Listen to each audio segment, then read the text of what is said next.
Hey, this is Bryce and welcome back to my YouTube channel, Jack of Trades. In this video, I am going to attempt to do a YouTube poll for my next project. So, for the last 2 months, we've been focused on the Poor Boys RC TTO2 Speedrun Challenge, and we're about to wrap that up. We got about less than a week left in that challenge, and so I'm looking forward to my next project. So late last year I started building my HPI Baja, and I decided the theme for that would be a tribute to the Kyosho Ultima because they're very similar in design and they were designed by the same engineer. So I wrapped that up earlier this year, so I started kind of late last year and it rolled over into the new year. I kind of want to do something a little bit different now that involves 10th scale and large scale. And that gets me into the poll. So, let me get this stuff out of the way. Oh, the Baja is huge. So that gets me into the poll. One of the things that I've always wanted to do is build my own RC car from scratch. I've done quite a bit of custom cars. I've done quite a bit of custom parts and custom builds and custom chassis and suspension and drivetrain, but I've never built a car from the ground up. And so that's what I'd like to do next. What I want to do is take a 1/10 scale buggy and make a 1/5 scale copy of it. And each of these cars are unique and they have some challenges and they have some aspects of it that might be easy. I think regardless of which one I go with, it'll be cool because we'll have a large-scale version of either a classic buggy or a new buggy to have in our collection, and I'm hoping that it'll be fun, just as fun as the HPI Baja is to drive. So let's go over some of these cars and see the challenges and kind of maybe the possible benefits of doing it. So one of the challenges of the RC-10 is that it is a bathtub-style aluminum stamped chassis, and I don't have the equipment to do an aluminum stamped chassis, so I might have to get creative in that I do kind of a flat pan for the chassis, and then I build up the sidewalls as separate parts that then get coupled to the pan. Other than that, you know, the wheels I can print. I can print or machine the transmission. I would actually like to go ahead and do the original 6-gear transmission if I were to do a scaled version. I can do the wheels. I can do suspension. The shocks, I might look at buying off-the-shelf shocks and maybe stripping and anodizing. Or there's not a whole lot going on with shocks. You know, it's usually they have O-ring sills. So I could potentially machine my own shocks from scratch as well. The tires, I'd probably be looking at similar 5th scale tires on the market and try to apply that to this design. So I think this would be kind of a cool project. The body would be a challenge because as a 5th scale body, it would require quite a large vacuum form. So I'd have to think about the body. Actually, on all these cars, the bodies will be a challenge, with the exception of maybe the BBX. I believe that body is made up of multiple panels, which might be more manageable from a fabrication standpoint.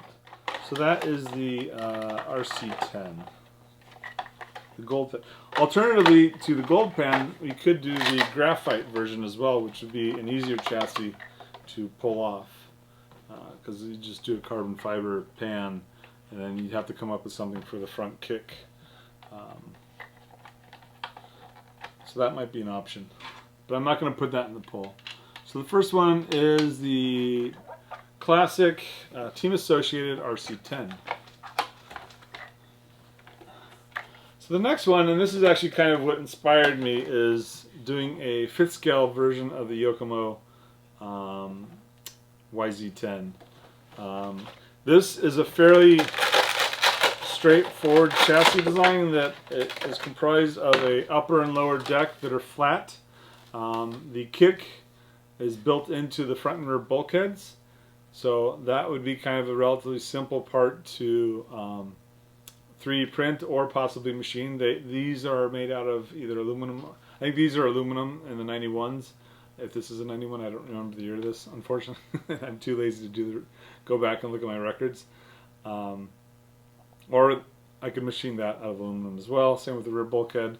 Then you've got a motor mount, obviously suspension arms, the upper deck. So this would be, I think, probably one of the easier cars to produce. This is a four-wheel drive car, so that makes it unique out of the other options. So that would be kind of cool. Same thing with the tires. I could print the wheels and look at options for fifth scale tires on the market and kind of design towards that. The next option is doing a fifth scale version of the Team Losi JRX2. This is their first kit that they released back in the late 80s. And this is also a relatively simple design. It has a kind of a pan chassis with a kick built into the chassis, so you'd have to come up with something for that. And then we do the 5-link rear suspension, the independent A-arms in the front, and then the transmission, shocks, etc. And again, these I would probably machine all the parts, like the shocks and transmission, 3D print the wheels, and look for fifth scale size tires. And actually, with the TPU, I could potentially print my own tires as well, which might be kind of cool. I did that for the Losi Pro Moto MX, and it came out okay. So that would also be an option, is printing our own tires, where almost everything on the car would be made from scratch. And that would be that would be pretty awesome, huh? And then the last car is the BBX. Now, if I went with the BBX, what I would do is what I would really like to do, and I've done this before, I've made like quarter scale, fifth scale tube frame chassis, is I would do a tube frame chassis on this car. And that would be pretty awesome looking, but it would take a lot of work to build that. But still, we're talking probably a 3, 4, 6 month project for any of these cars. This is going to be a long-term project. I'll probably be balancing the project with other content, but I just want to get going on another project because I've kind of wrapped up my projects for the year with the Baja, well, you can't see it, but the Ninja Turtle Party Wagon, and then the TTO2 Speedrun Challenge wrapping up. It's time to get dirty with some new stuff. So this would be a tube frame chassis, I think, fifth scale. And yeah, I think I'm kind of looking forward to that concept as well.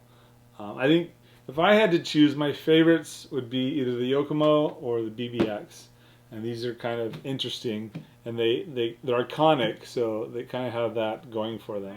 So my idea was to take the car that we decided on building a fifth scale version of, and basically stripping it down, restoring it and building it back up, and while building it back up, doing the reverse engineering on the car and modeling the parts and you know, designing those parts and even fabricating those parts, so that the two cars basically would come together kind of in sequence. So we'd be building both a 10th scale car and a 5th scale car, except on the 5th scale car we're also manufacturing parts and putting it together, and do that kind of together. So I really want to try to do kind of a one-for-one copy between the 10th scale and the 5th scale. So when you go from 10th scale to 5th scale, you're basically doubling your dimensions. But volumetrically, the car grows by a factor of 8, which means your mass increases by a factor of 8. It's basically 2 to the third. So basically you take a 3-pound car and it becomes a 24-pound car like the Baja. And actually I think the Baja's a little bit heavier and this might be a little bit lighter. I actually haven't weighed this, so I don't know. That's kind of why things don't necessarily always scale, because mass goes up by a factor of 8, and then you're dealing with the mass of the system that you have to support and deal with. And if you actually do some engineering, you can reduce the mass so that when you double the size of something, it doesn't increase by 8, maybe it increases by 5 or 4 or whatever, right? So we'd probably be looking at doing that. Like we wouldn't. The chassis on this is probably 2.5 millimeter thick chassis. So if we double it, that would be a 5 millimeter deck, and that seems a little thick. Maybe we go 5 millimeter. Maybe we go 4 millimeter. You know. So yeah, I don't know what the point of this is. So I'll go ahead and post the poll link down in the description. So please go ahead and click that link and vote. If you don't want to vote that way, go ahead and just post a comment on what you'd prefer to see. But yeah, I want you guys to help me decide what I'm going to spend my next 6 months building. Whether it's the Yokomo YZ-10, the Team Associated RC-10, or the Team Losi JRX2, or the brand new Tamiya BBX. Let me know what you'd like to see. I think regardless of what we pick, it'll be a fun build for both of us. Thanks for tuning in and watching. Take care. Bye.